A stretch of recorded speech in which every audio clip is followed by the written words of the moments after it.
Chicken तैयार है, ले जाओ। अभी आई।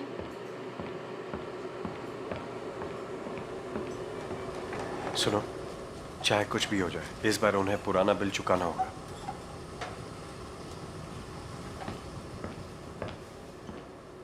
थोड़ा और लीजिए। मिस्टर वू, आपका चिकन तैयार है। अरे वाह।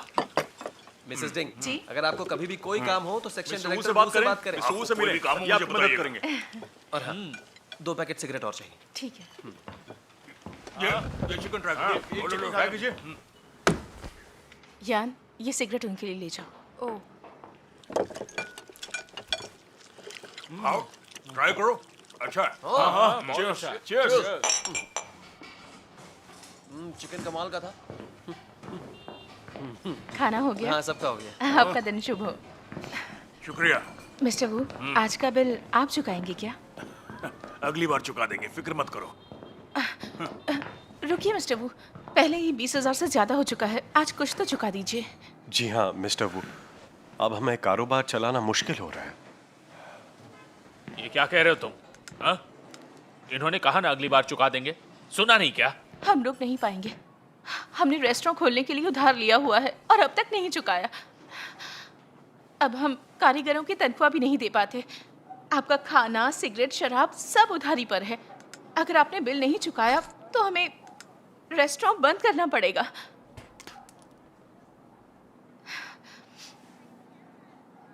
क्या सरकार हमारा ख्याल नहीं रख सकती?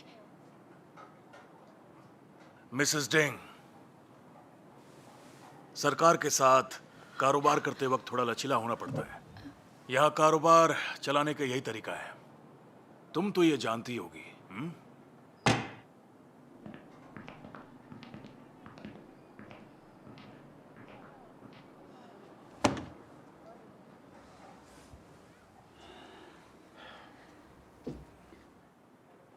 इस तरह तो कारोबार नहीं हो सकता। कैसी कमबख्त दुनिया है। ये सरकारी दामाद मुफ्त में खा पी जाते हैं। ये तो चोर डाकुओं से भी गए गुजरे हैं।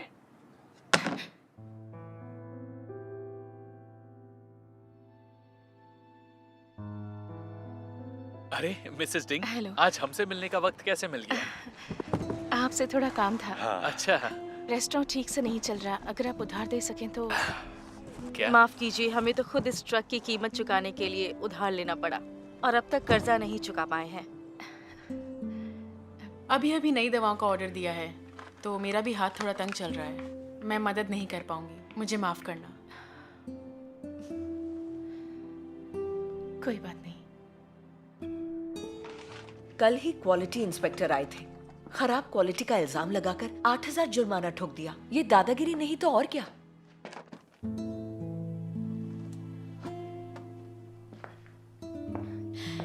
रुइलिन जी? कारोबार बहुत मंदा है। जो कुछ है बस यही है। ये लो, फिलहाल इसी से काम चलाओ। शुक्रिया। अपना ख्याल रखना। चीफ हो, कल रात तो आपकी तकदीर ने अच्छा साथ दिया। आप बहुत पैसे जीत गए ना? हाँ, कल का दिन काफी अच्छा रहा।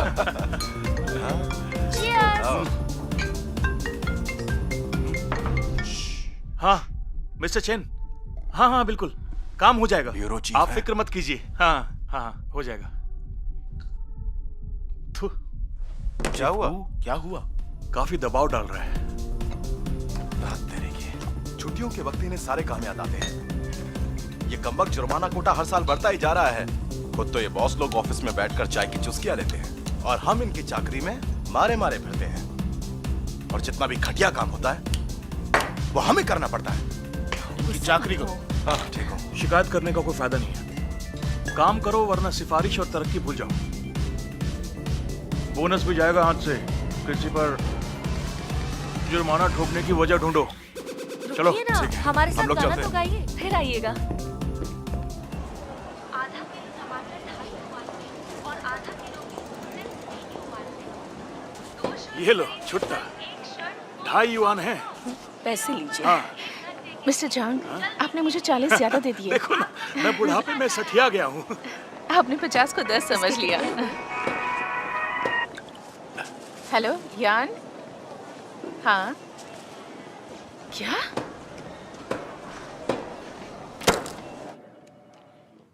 एक शिकायत पर आपने मान लिया कि हम आवारा मुर्गियों को ब्रॉयलर चिकन कह के ग्राहकों से धोखा कर रहे हैं।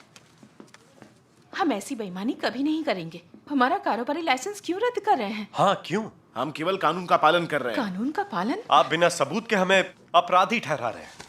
हम इस जुर्माने को नहीं मानते। देखो, हमारे साथ बहस करने से कोई फायदा नहीं होगा। हाँ, सीधे सीधे जुर्माना भरो और अपना लाइसेंस वापस ले लो। ये लो। हाँ, अगर शिकायत हो तो ब्यूरो चीफ से बात करो। क्या इतना? आप 18,000? अब पिछली बार जुर्माना था 5,000 और इस बार 18,000? आप हमारे जीने का कोई आसरा तो छोड़िए। तुम लोग चुप करो। अगर पैसे हैं तो भरो, वरना धंधा बंद करो। जाओ। चलो चलो, ऐसा निकलो यहाँ कैसे? से। ये तो सरासर हम डकैती जाएंगे। है। कहाँ क्या रहेगा? लोगों की सेवा ऐसे ही करते हैं? जबान संभाल के। अगर अब कुछ बोला ना तो अंदर कर दूंगा। चलो जाओ यहाँ से। वैसे- चलो ये जाओ। तो जुल्म है। देखिए, आप दरवाजा बंद करो।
माँ, टीचर ने फीस मंगवाई है। पता है। फीस ना भरने पर वो मुझे स्कूल नहीं आने देंगे। फीस फीस फीस, हर वक्त फीस चाहिए। माँ, आप गुस्सा मत होइए। अगर पैसे नहीं है तो मैं स्कूल नहीं जाऊंगा। ले, अपने कमरे में जाओ, अपना होमवर्क करो। बकाया पैसे का गुस्सा बच्चे पे क्यों उतार रही हो? मैंने कहा था रेस्टोरेंट नहीं खोलते।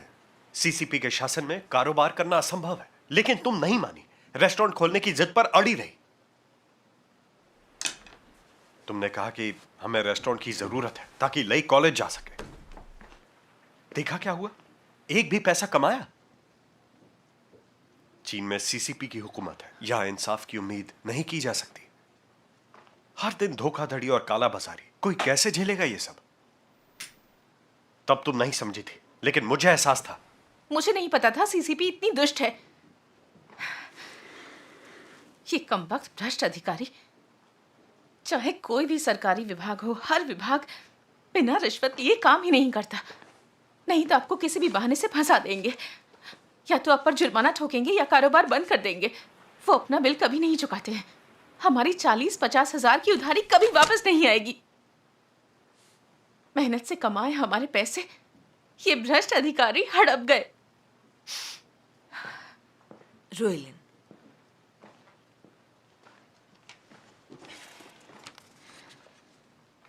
सीसीपी की सत्ता में सारे अधिकारी भ्रष्ट हो गए। आम आदमी के पास तो कोई अधिकार ही नहीं है, बस उनके अत्याचार सहते रहो। यहाँ तो कारोबार करना और एक अच्छी जिंदगी बसर करना एक सपना ही है। अच्छी जिंदगी तो भूल ही जाओ। रेस्टोरेंट खोलने के लिए हमने जो कर्ज लिया था उसे चुकाने में हमारी आधी जिंदगी निकल जाएगी। चीन बेहद खराब जगह है, अब यहां रहना नामुमकिन है। अब तुम समझी, सीसीपी के शासन में हम लोग ऐसे अंधेरे में जिंदगी जी रहे हैं, आम आदमी तो यहाँ जी ही नहीं सकता। मैंने तुम दोनों को परमेश्वर में आस्था रखने के लिए कहा था, लेकिन तुमने मेरी बात नहीं मानी। इतना सब झेल कर भी तुमने एक पैसा नहीं कमाया और अब इतना कर्जा और चढ़ा लिया। अगर पता होता नतीजा ये होगा तो मैं परमेश्वर में आस्था रख लेती। उस वक्त मैं धार्मिक आस्था पर लगातार हो रहे सीसीपी के दमन और उत्पीड़न से चिंतित थी। मैंने सोचा अगर मैं गिरफ्तार हो गई तो जिंदगी दूभर हो जाएगी। सोचा नहीं था कारोबार करने से ये होगा।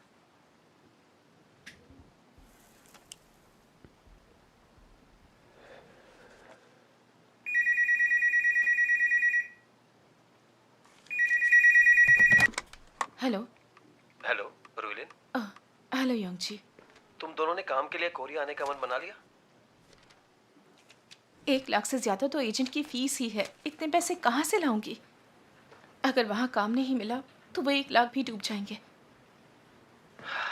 तुम उसकी चिंता मत करो, अभी के लिए तो मैं उधार दे दूंगा, बाद में जब हो तो मुझे लौटा देना। अच्छा सुनो, यहाँ जितना तुम लोग 1 साल में कमाओगे उतना चीन में कमाने में सालों लग जाएंगे। मैं वादा करता हूँ कोरिया आकर तुम्हें पछताना नहीं पड़ेगा। अगर पैसे का मसला हल हो जाए तो हम खुशी से विदेश जाएंगे। ठीक है, तब तो यह योजना सही लग रही है। अच्छा ठीक है।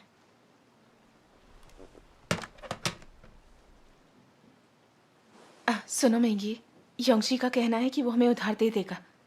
चलो कोरिया चलते हैं। कोरिया एक प्रजातांत्रिक देश है जहाँ कानून का राज है। वहाँ कोई भ्रष्ट अधिकारी नहीं होगा जो कारोबार में हमें ब्लैकमेल करे। अगर हम कोरिया जाकर कुछ सालों तक काम करें तो हम अपना कर्ज भी चुका सकेंगे और ले की कॉलेज की पढ़ाई के लिए बचत भी कर सकेंगे। कोरिया में हम लोग परमेश्वर में विश्वास भी रख सकते हैं और सभाओं में भी जा सकते हैं। आपका क्या ख्याल है? माँ,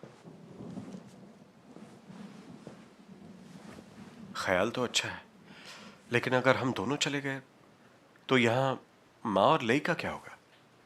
तुम हमारी फिक्र मत करो, लेई का ख्याल मैं रख लूंगी। तुम जाओ और जो भी बेहतर हो करो। माँ, जब तुम कोरिया जाओगे ना,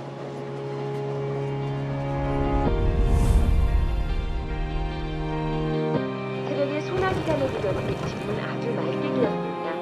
오늘 날씨만큼 서울시내도로도 대부분보다 소통 잘 되고 있는데요. 일본 작업 구간만 주의하시면 되겠습니다.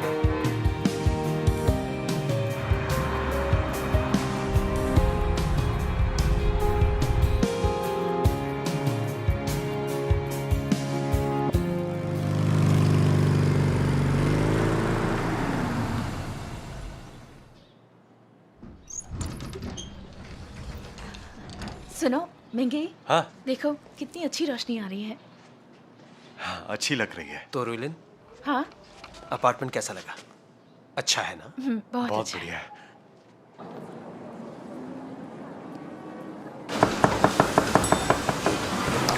ये लो ये लो। सुनो, सोया सॉस थोड़ा कम पड़ रहा है, जरा लाना। लाता हूँ। ये रहा आपका चिकन। ये लो, कैसरोल तैयार है। संभल कर, गर्म है। टेबल नंबर 6 के लिए है। शुक्रिया, आपका दिन शुभ हो। शुक्रिया।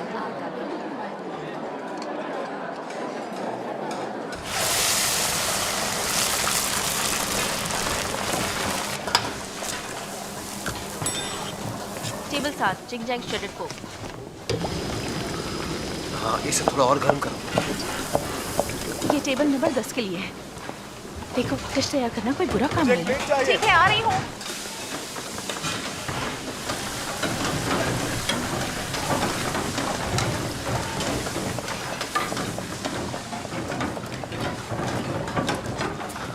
सुनो, उसे जल्दी साफ करो। ठीक है। सुनो, कल तुमने बहुत अच्छी पेस्ट्रीज बनाई थी, बहुत स्वादिष्ट थी।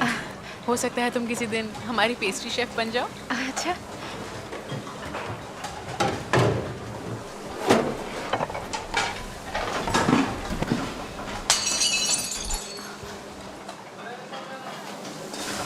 सुनो, तुम ठीक हो?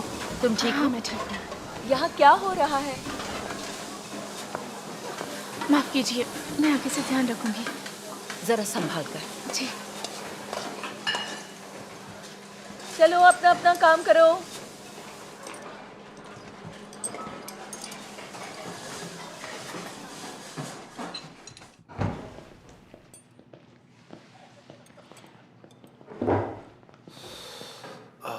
मिस्टर गो, आप ठीक तो हैं? हाँ हाँ ठीक हूँ। ये तो पुरानी तकलीफ है। 10 घंटे से ज्यादा खड़ा रहता हूँ ना तो दर्द शुरू हो जाता है। मिस्टर गो, अस्पताल जाकर जांच करवाइए।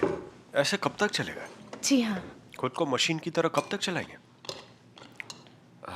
अब करो भी तो क्या करूं? काम के लिए बेटे के साथ कोरिया आया था, तब 1 लाख युआन का कर्जा लिया था। मेरा निकम्मा बेटा बुरी आदतों का शिकार है, कमाई से ज्यादा खर्चा कर देता है। कर्जों का सारा बोझ मेरे कंधों पर आ गया। मुझे बीमार पड़ने की फुर्सत कहां है। फिलहाल तो मेरी हालत खूंटे से बंधे एक गधे जैसी है। अब तो आगे बढ़ना ही पड़ेगा, पीछे नहीं लौट सकता।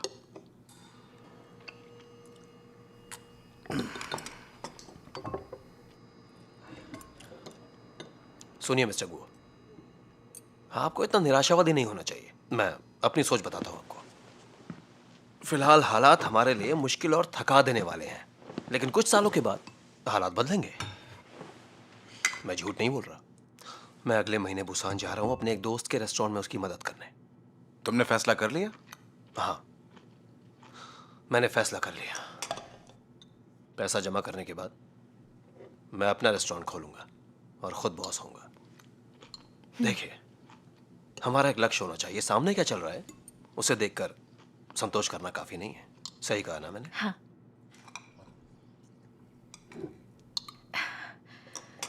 भले ही आज थोड़ी तकलीफ हो, अगर उस समय इज्जत चाहिए जब लोग देख रहे हों, तो तब कष्ट उठाओ जब लोग ना देख रहे हों। पैसे जमा करने के बाद हम अपने पांव पर खड़े हो जाएंगे, तब हमारे सारे दुख खुशियों में बदल जाएंगे। हाँ, यही विचार रखना चाहिए। चलिए मिस्टर गुआ, चीयर्स।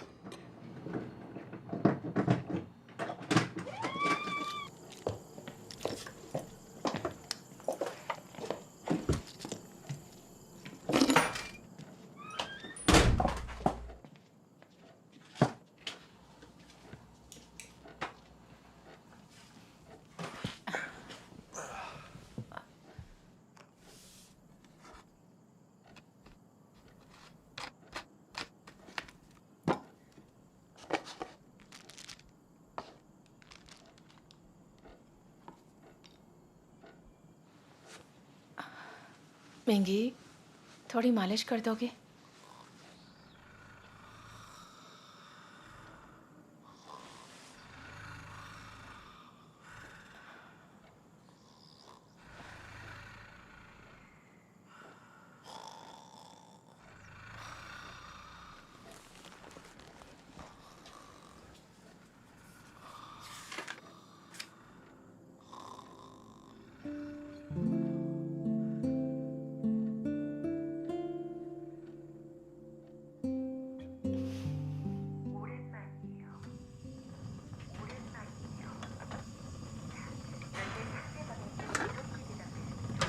मेंगी, हाँ, सक्सेस हो। इसका क्या मतलब है?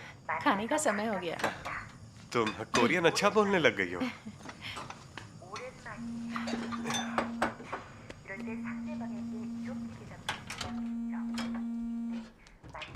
हेलो, ओह मिस्टर यांग। हाँ, पक्का, जितनी जल्दी हो सकेगा। हाँ। किसका फोन था? मिस्टर यांग के लड़के की शादी है, उन्हें घर खरीदना है। पैसे लौटाने के लिए कह रहे थे। अच्छा, उनका कितना बाकी है? 20,000 से थोड़ा ज्यादा। 20,000 से ज्यादा? तो फिर अभी लौटा देते हैं। ठीक है।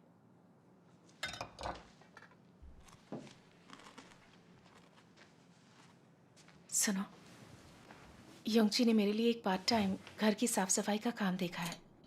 मालिक को गंदगी से सख्त नफरत है, लेकिन वो पैसे अच्छे देगा। तुम्हें क्या लगता है, मुझे वो काम करना चाहिए? दिन में 12 घंटे काम और फिर पार्ट टाइम साफ सफाई भी। तुम्हारा शरीर साथ देगा? वो मैं कर लूंगी। सिर पर इतना कर्जा है, जितनी जल्दी चुका दे उतना अच्छा। कम से कम चैन तो मिलेगा।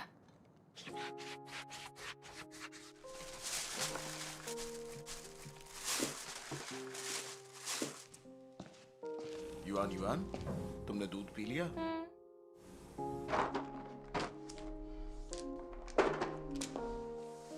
मिसेस डेंग, जी? इधर आओ, ये देखो। इसे ठीक से साफ नहीं किया। और हाँ, यहाँ यहाँ यहाँ ठीक से काम नहीं कर सकती? सॉरी, मैं फिर से साफ कर देती हूँ।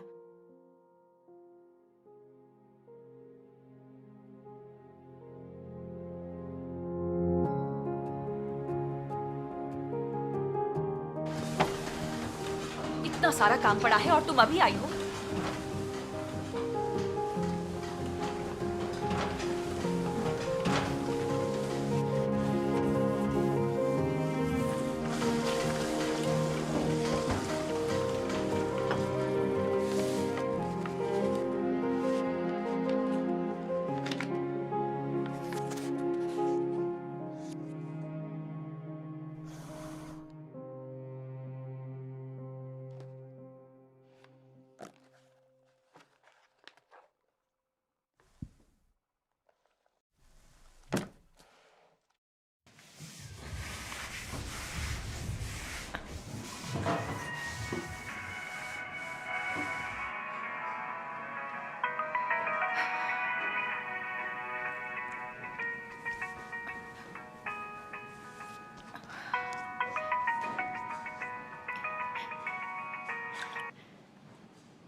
हाय ली बेटा। माँ, पेंटिंग प्रतियोगिता में मुझे पहला इनाम मिला। अच्छा, मुझे तुम पर गर्व है। मेरी टीचर ने कहा मुझे पेंटिंग की क्लास ज्वाइन करके सिटी पेंटिंग स्पर्धा में भाग लेना चाहिए। ली बेटा, तुम खूब मेहनत करो, मैं तुम्हारे साथ हूँ। जो करना चाहो करो, ठीक है? माँ को काम की थकान तो नहीं? आपको काम की थकान है क्या? नहीं तो बेटा, नहीं। क्यों? बेटा, दादी माँ को परेशान मत करना। एक मिनट इधर आना। अच्छा बेटा, इस वक्त मैं काम में बिजी हूँ, फ्री होकर कॉल करती हूँ। बाय बेटा।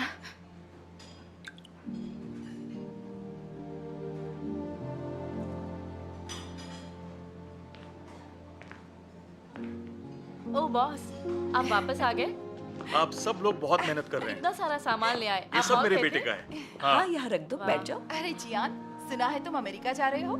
हाँ, कुछ दिनों के बाद। ओ अच्छा।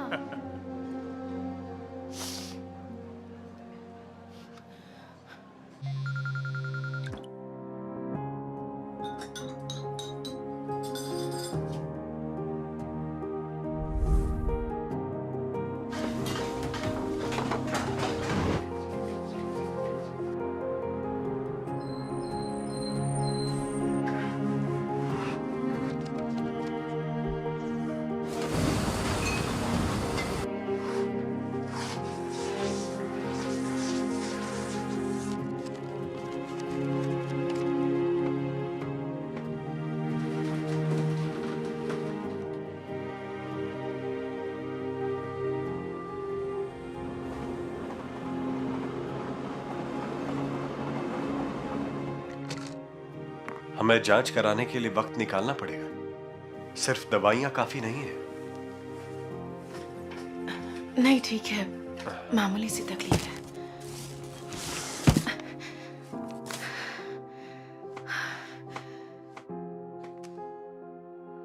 दिन भर की भागदौड़, मैं सिर्फ पैसे के लिए ही जी रही हूँ। दिल में एक खालीपन सा महसूस होता है।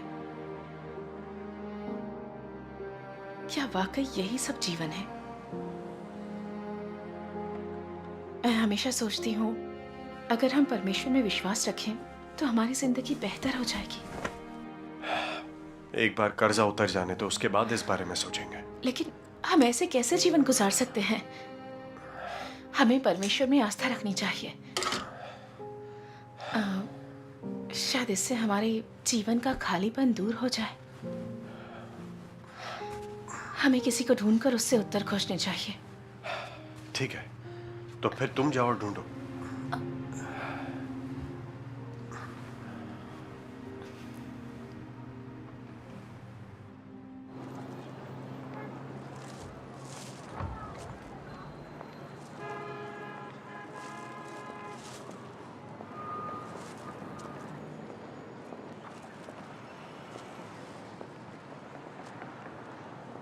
हेलो।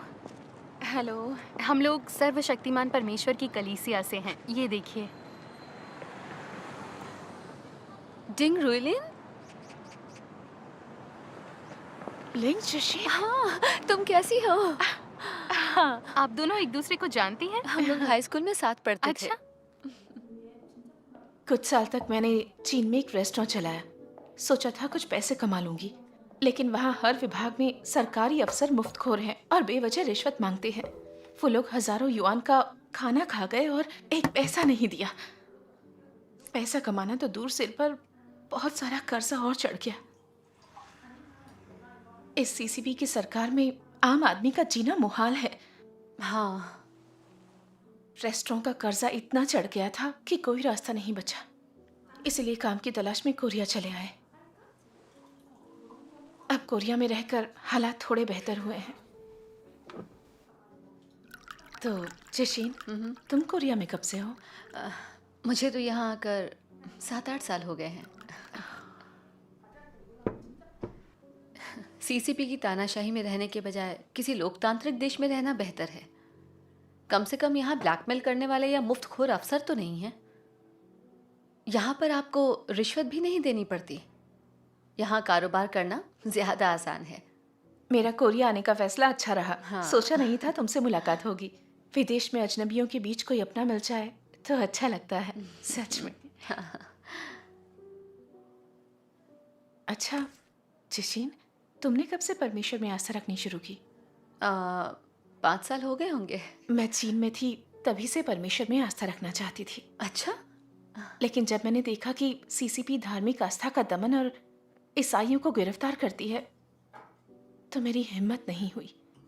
मैंने सोचा जब कुछ पैसे कमा लूंगी, बचत कर लूंगी और मेरा बेटा कॉलेज जाने लगेगा, तो इन सब के बाद परमेश्वर में आस्था रखना शुरू कर दूंगी। लेकिन अब क्योंकि मैं कोरिया में हूँ, काम के दौरान परमेश्वर में आस्था रख सकती हूँ, ठीक है ना? हाँ हाँ, बिल्कुल। इस दुनिया में जीने वाले लोग जब तक सत्य को नहीं समझते, उन्हें दुख और खालीपन का एहसास होगा। जो धनी और सामर्थ्यवान हैं, उन्हें भी इनका एहसास होता है। जब हम में सामर्थ्य नहीं होता, हम लूटे और दबाए जाते हैं, तब हम और ज्यादा दुख और खालीपन के एहसास से गुजरते हैं। इसलिए परमेश्वर में आस्था के बिना जीवन बिल्कुल व्यर्थ होता है और अंततः हम दुविधा में ही मर जाते हैं। है ना शर्म की बात? तुम्हारी बात एकदम सही है। अपने कारोबार में मैंने ये लूट और धोखाधड़ी बहुत झेली है। तानाशाही में रहने की कड़वाहट को झेला है। लगता था इससे तो मौत बेहतर है, लेकिन जानती थी मौत से मुझे सुकून नहीं मिलेगा। तब से सोचती रही हूँ कि आखिर खुशी कहते किसे हैं, कैसे जीऊं कि आत्मिक रूप से शांति और आनंद पा सकूं। मैं इस बात को कभी नहीं समझ पाई। जिशिन, तुम्हें परमेश्वर में आस्था है, क्या तुम इस पर कुछ रोशनी डालोगी? तुम परमेश्वर में आस्था क्यों रखती हो? परमेश्वर में आस्था रखने के क्या फायदे हैं? यही जानने की मेरी इच्छा है। परमेश्वर में आस्था रखने से मुझे बहुत से फायदे हैं। सीधी सी बात है, लोगों को ये समझना चाहिए कि वो क्यों जी रहे हैं। दुविधा में गुजरने वाली जिंदगी बेकार है। हमें परमेश्वर में आस्था क्यों होनी चाहिए? क्योंकि इंसान को बनाने वाले परमेश्वर हैं। हमारा जीवन, बीमारी, मृत्यु, खुशियां, दुख और किस्मत सब परमेश्वर के हाथों में है। लोग अक्सर कहते हैं जब लोग कर्म करते हैं तो स्वर्ग देखता है, या परमेश्वर के आगे इंसान कमजोर है। अगर हमारी कथनी करनी परमेश्वर की इच्छा के अनुरूप है तो हमें परमेश्वर की आशीषें मिलेंगी। अगर हम परमेश्वर का अनुसरण करें तो हमें परमेश्वर की सुरक्षा मिलती है और हमारा जीवन शांति और आनंद से भर जाता है। दुनिया इतनी अंधकारमय और दुष्ट क्यों है? आखिर लोग इतने भ्रष्ट क्यों हैं? लोगों के पास इसका कोई जवाब नहीं है। परमेश्वर इंसान को बचाते हैं और इन मामलों की सच्चाई को बहुत ही साफ तौर पर समझाते हैं। परमेश्वर में विश्वास न रखने पर हम सत्य को नहीं समझ सकते और जीवन पथ पर चलने का हमारे पास कोई तरीका नहीं है। परमेश्वर में अपने इतने वर्षों के विश्वास में मैंने परमेश्वर के बहुत से वचन पढ़े हैं। मैंने जिंदगी से जुड़े रहस्यों के सत्य को समझा है। साथ ही मैंने दुनिया के अंधेरे के मूल को जाना है। मैंने इस बात को समझा है कि लोग इसलिए दुष्ट हैं क्योंकि शैतान ने इंसान को भ्रष्ट कर दिया है। मैंने ये भी जाना है कि कैसे लोगों के पास सत्ता होती है। जीवन में इतना खालीपन और मुसीबतें क्यों हैं, इसका मूल कारण क्या है। इंसान कहाँ से आता है और कहाँ जाता है। इंसान को जन्म देने के पीछे परमेश्वर की क्या इच्छा है। परमेश्वर किन्हें बचाता है और किन्हें शाप देता है। इंसान के अंत और मंजिल का पता कैसे लगाया जा सकता है। मैंने इन रहस्यों के पीछे के सत्य को समझा है। इससे मेरा दिल बहुत रोशन हुआ है। मैंने जाना है कि शांति और आनंद पाने के लिए कैसे जिएं, परमेश्वर के आशीषों को पाने के लिए कैसे जिएं। हमारी अंधकारमय दुनिया में एकमात्र मसीह ही सत्य, मार्ग और जीवन है। प्रभु यीशु ने प्रकट होकर कहा कि मन फिराओ क्योंकि स्वर्ग का राज्य निकट आया है। आज प्रभु यीशु लौट आए हैं और स्वर्ग का राज्य धरती पर प्रकट हुआ है। अगर हम परमेश्वर का अनुसरण करें तो हम सत्य को जीवन की तरह पालेंगे। तब हम स्वर्ग के राज्य में प्रवेश करके सुंदर मंजिल को पा सकते हैं। यही महान आशीष है। जिन्हें परमेश्वर में विश्वास नहीं, वे लोग पाप में ही पड़े रहते हैं और आखिरकार भीषण आपदाओं के आने पर वे सीधे नरक में जा गिरते हैं। स्वर्ग का राज्य धरती पर आ चुका है, तो अब तुम क्या चुनोगी? पता नहीं था परमेश्वर में विश्वास रखने से चीजों को साफ साफ देखा जा सकता है। अच्छा हुआ तुमसे मिली। मैं इस पर तुम्हारे और भी विचार जानना चाहूंगी। मुझे पता है परमेश्वर में आस्था रख पाना इतना आसान नहीं। एक काम करते हैं, पहले मैं तुम्हें परमेश्वर के वचन के पाठों की 2 वीडियोस दिखाऊंगी। ठीक है।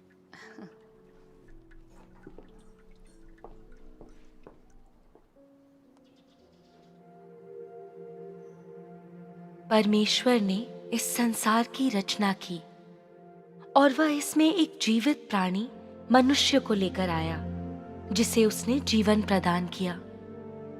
इसके बाद मनुष्य के माता पिता और परिजन हुए। अब वह अकेला नहीं था।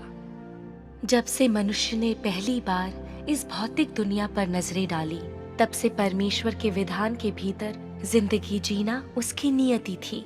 यह परमेश्वर की दी हुई जीवन की सांस है जो हर एक प्राणी को वयस्क होने तक उसके विकास में सहयोग देती है। इस प्रक्रिया के दौरान किसी को भी ऐसा महसूस नहीं होता है कि मनुष्य परमेश्वर की देखरेख में बड़ा हो रहा है, बल्कि वे यह मानते हैं कि मनुष्य अपने माता पिता की प्रेम पूर्ण देखभाल के तहत ऐसा कर रहा है और यह कि जीवन की उसकी अपनी नैसर्गिक प्रवृत्ति ही है जो इस बढ़ने की प्रक्रिया को नियंत्रित करती है। ऐसा इसीलिए है क्योंकि मनुष्य नहीं जानता कि जीवन किसने उसे प्रदान किया है या वह कहाँ से आया है। जिस तरह से जीवन की नैसर्गिक प्रवृत्ति चमत्कार करती है, उसे तो इंसान बिल्कुल नहीं जानता है। वह केवल इतना ही जानता है कि भोजन ही वह आधार है जिस पर उसका जीवन चलता रहता है। अध्यवसाय ही उसके अस्तित्व का स्रोत है और यह कि उसके मन का विश्वास ही वह पूंजी है जिस पर उसका अस्तित्व निर्भर करता है। परमेश्वर के अनुग्रह और भरण पोषण के बारे में मनुष्य पूरी तरह से बेखबर है और इस तरह वह परमेश्वर द्वारा उसे प्रदान किए गए जीवन को निरुद्देश्य बर्बाद कर देता है।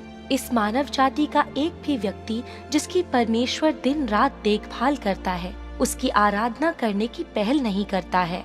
परमेश्वर ही अपनी बनाई योजना के अनुसार उस मनुष्य पर कार्य करता रहता है जिससे वह कोई अपेक्षाएं नहीं रखता है। वह इस आशा में ऐसा करता है कि एक दिन मनुष्य अपने सपने से जागेगा और अचानक जीवन के मूल्य और अर्थ को समझेगा। परमेश्वर ने उसे जो कुछ दिया है, उसके लिए जो कीमत परमेश्वर ने चुकाई है उसे और उस उत्कट व्यग्रता को जिसके साथ परमेश्वर मनुष्य के उसकी ओर मुड़ने की प्रतीक्षा करता है, को समझेगा।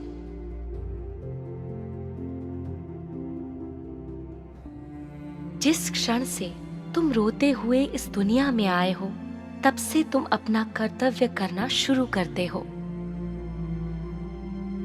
परमेश्वर की योजना और उसके विधान में अपनी भूमिका का निर्वहन करते हुए तुम जीवन में अपनी यात्रा शुरू करते हो। तुम्हारी पृष्ठभूमि जो भी हो और तुम्हारी आगे की यात्रा जो भी हो, कोई भी उन योजनाओं और व्यवस्थाओं से बचकर भाग नहीं सकता है जो स्वर्ग ने बनाई हैं, और किसी का भी अपनी नियति पर नियंत्रण नहीं है, क्योंकि केवल वही जो सभी चीजों पर शासन करता है ऐसा कार्य करने में सक्षम है। जिस दिन से मनुष्य अस्तित्व में आया है, परमेश्वर अपना कार्य इसी तरह से करता आ रहा है। इस ब्रह्मांड का प्रबंधन करता आ रहा है और सभी चीजों और उन रास्तों में परिवर्तन के नियमों को निर्देशित करता आ रहा है जिनके साथ वे चलती हैं। दूसरी सभी चीजों की तरह मनुष्य चुपचाप और अनजाने में परमेश्वर की मिठास, बारिश और ओस द्वारा पोषित होता है। दूसरी सभी चीजों की तरह मनुष्य अनजाने में परमेश्वर के हाथ की योजना के अधीन रहता है। मनुष्य का हृदय और आत्मा परमेश्वर के हाथ में है और उसका पूरा जीवन परमेश्वर की दृष्टि में है। भले ही तुम यह मानो या ना मानो, कोई भी और सभी चीजें, चाहे जीवित हो या मृत, परमेश्वर के विचारों के अनुसार ही जगह बदलेंगी, परिवर्तित, नवीनीकृत और गायब होंगी। परमेश्वर सभी चीजों को इसी तरह से संचालित करता है।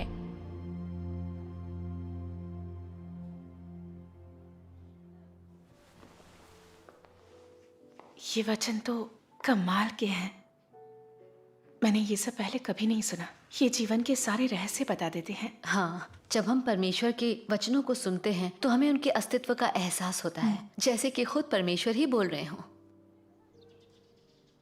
स्वर्ग और धरती की सारी चीजों और इंसानों को परमेश्वर ने ही बनाया है।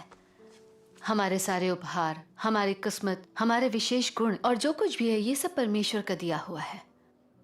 व्यवस्था के युग में परमेश्वर ने कहा, और जो मुझसे बैर रखते हैं उनके बेटों, पोतों और पर पोतों को पितरों का दंड दिया करता हूँ, और जो मुझसे प्रेम रखते और मेरी आज्ञाओं को मानते हैं उन हजारों पर करुणा किया करता हूँ। इंसान की निर्धनता, धन, मान सम्मान, उसका पूरा जीवन, बीमारी और मृत्यु सब पूर्व नियत है। कहावत है कि जैसा बोओगे वैसा ही काटोगे।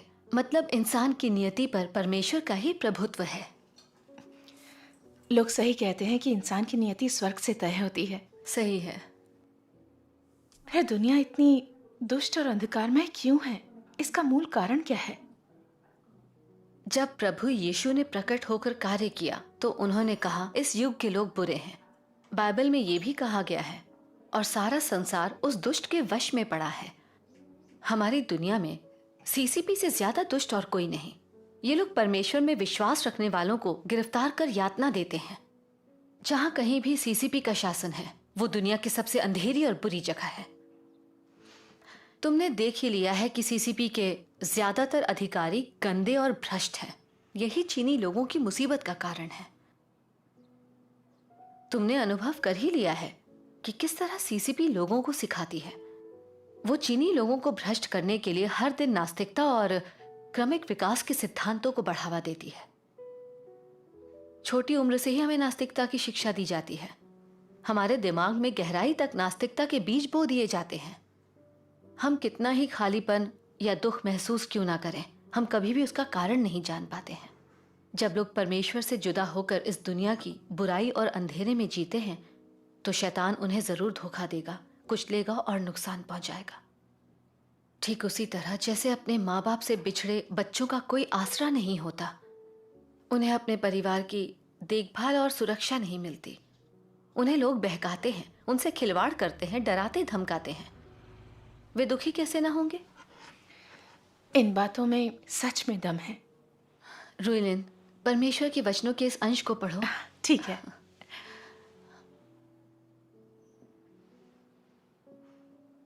जब किसी का कोई परमेश्वर नहीं होता, जब वह उसे देख नहीं सकता है, जब वह स्पष्ट रूप से परमेश्वर की संप्रभुता को नहीं जान सकता है, तो हर एक दिन निरर्थक, बेकार और दयनीय है। कोई व्यक्ति जहां कहीं भी हो, उसका कार्य जो कुछ भी हो, उसके जीवन जीने के साधन और उसके लक्ष्यों की खोज उसके लिए अंतहीन मर्मभेदी दुख और असहनीय पीड़ा के सिवाय और कुछ लेकर नहीं आती है। वह पीछे मुड़कर देखना बर्दाश्त नहीं कर सकता।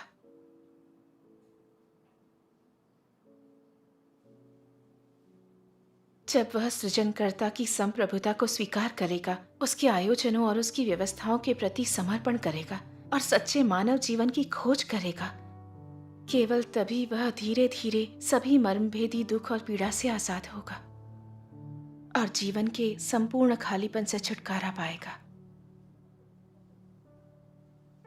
अंत के दिनों में परमेश्वर ने बहुत से वचन व्यक्त किए हैं ताकि इंसानों को बचाया जा सके, उन्हें सत्य समझाया जा सके, वे सच्चा प्रायश्चित कर सके, शैतान की भ्रष्टता से बच सके। यही इंसान के लिए परमेश्वर का प्रेम है। परमेश्वर में बरसों की अपनी आस्था में मैंने उनके जितने ज्यादा वचन पढ़े हैं, मेरा दिल उतना ही प्रकाशित हुआ है। मैंने बहुत सी चीजों को साफ तौर पर समझ लिया जिनमें जीवन, काम, परिवार, शादी और दूसरी कई चीजें शामिल हैं। दौलत, शोहरत और रुतबा अब मुझे आकर्षित नहीं करते। अब ये चीजें मेरे लिए बाधा या बंधन नहीं। मैं ज्यादा सुकून और आजादी महसूस करती हूँ। जिंदगी में अब कड़वाहट नहीं है। मेरा ख्याल है सत्य की समझ एक कमाल की चीज है। सत्य बेहद मूल्यवान है और जीवन में यही सबसे बड़ा सूत्र वाक्य है। सत्य के सहारे जीने पर शैतान की भ्रष्टता और नुकसानों से बच सकते हैं। सत्य को समझकर हम जान जाते हैं कि कैसे जीना है, कैसे परमेश्वर की आराधना करनी है। तब हम परमेश्वर का आशीष और उनकी मौजूदगी को पाते हैं। हम शांति और सुख महसूस करते हैं। यही सच्चा सुख है। तुम्हारी बातें सुनकर लगता है यह बहुत जरूरी है कि लोग अपने जीवन में सत्य को समझें। हम जैसे लोग जो सत्य को नहीं समझते, बस एक ही लक्ष्य पर चलते हैं। हम दुख सहकर भी बस धन, दौलत और हैसियत के पीछे भागते हैं। यह अंधी दौड़ कब खत्म होगी? समझ में नहीं आता दुनिया इतनी दुष्ट और अंधेरी क्यों है। परमेश्वर में आस्था न रखना कितनी बड़ी बेवकूफी है। परमेश्वर के विश्वासी जो उनके वचनों को पढ़ते हैं और सत्य को समझते हैं, वे दुनिया को समझकर गलत मार्ग पर चलने से बच सकते हैं। लेकिन सबसे बड़ी बात है, आपको शांति और सुख मिलता है, एक अच्छी मंजिल मिल जाती है। हम लोग जीवन भर संघर्ष करते हैं और मरकर नरक में जाते हैं। परमेश्वर में आस्था रखना कहीं ज्यादा अच्छा है। मैं भी परमेश्वर के वचनों को पढ़कर सत्य को समझना चाहती हूँ। हाँ ठीक है, तो फिर मैं तुम्हारे फोन पर सर्वशक्तिमान परमेश्वर की कलीसिया के ऐप को इंस्टॉल कर दूंगी।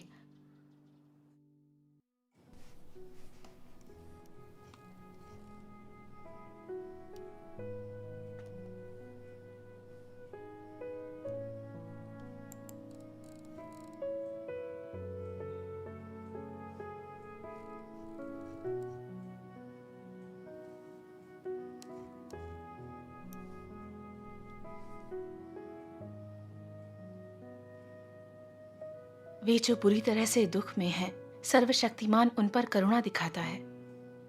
साथ ही वह उन लोगों से ऊब चुका है जो होश में नहीं हैं, क्योंकि उसे उनसे प्रत्युत्तर पाने में लंबा इंतजार करना पड़ा है। वह खोजने की इच्छा करता है, तुम्हारे हृदय और तुम्हारी आत्मा को खोजना चाहता है। वह तुम्हें भोजन पानी देना चाहता है, जगाना चाहता है, ताकि तुम फिर भूखे और प्यासे ना रहो। जब तुम थके हो और खुद को इस संसार में बिल्कुल तन्हा महसूस करने लगो, तो व्याकुल मत होना, रोना मत। सर्वशक्तिमान परमेश्वर रखवाला किसी भी समय तुम्हारे आगमन को गले लगा लेगा। अरे, ये वचन तो वाकई अच्छे लग रहे हैं। हाँ, इन्हें पढ़कर एक स्नेहमयी गर्माहट मिलती है। अरे, आपको भी परमेश्वर के वचनों को पढ़ना चाहिए। मिलकर परमेश्वर में आस्था रखते हैं। हाँ? परमेश्वर में आस्था? हाँ, देखो। परमेश्वर में आस्था रखना अच्छी बात है। हम नेक इंसान बनकर सही मार्ग पर चलते हैं, लेकिन हम सुबह से शाम तक व्यस्त रहते हैं। परमेश्वर में आस्था रखने के लिए हमारे पास वक्त ही कहाँ है। अरे पहले हम लोग सिर्फ पैसा कमाने में लगे रहते थे, जिससे जिंदगी बेमानी लगती थी। लेकिन जब से परमेश्वर के वचनों को पढ़ने लगी, मैं जिंदगी को समझने लगी हूँ और दिल में आनंद और शांति महसूस करने लगी हूँ। परमेश्वर में आस्था रखना सचमुच अच्छी बात है। ठीक है, तो तुम आस्था रखना शुरू करो। चीन में तो सीसीपी गिरफ्तार करके यातना